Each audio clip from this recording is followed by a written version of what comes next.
Ayan mga kuys, ito yung Kai 2 na mentality colorway. So, sa Kai 1, walang mentality colorway, alam ko. Hinabol nila to sa Kai 2. And they're doing this in the remembrance, syempre, of the great Kobe Bryant. So, ito yung itsura niya mga kuys. Ayan. Naharangan kasi ng shadow, no? So, sa upper materials niya, meron tayong engineered TPU mesh. Ayan. Tapos, meron siya ditong parang glossy and light effect. May tawag na term dyan, ilalagay ko na lang dyan sa screen nyo kasi baka magkamali ako ng bigkas. And then napapansin nyo yung pattern dito sa likod, yung yellow na yan. Anong napapansin nyo? Number 8, no? Pero dito sa kabila, hindi 24, although para kay Kobe, number 8 talaga to. Yung pangalan nga ng colorway na to is Mentality, reflects dun sa motto ni Kobe Bryant na Mamba Mentality. So makikita nyo dyan, yung Kyrie logo nakapalibot doon sa snake shield. So tinawag ko siyang snake shield kasi mukha talaga siyang shield. And then dito sa pair na to mga kuys, hindi gaanong visible yung logo ng Anta pero nandyan yung pattern. Ayan.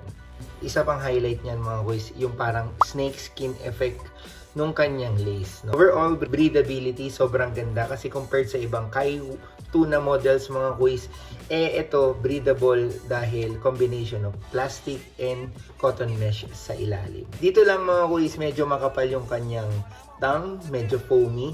And isa sa mga gusto ko sa Kai is hindi talaga nila tinitipid yung foam dito sa ankle collar. Pagdating sa fit niya mga kuys, masasabi ko sa pair na to is medyo mahaba pero medyo narrow. So I would suggest kung hindi naman sobrang lapad ng paa mo, pwede kang 0.5 size down or kung malapad at medyo alanganin ka doon, keep yourself dun sa true to size.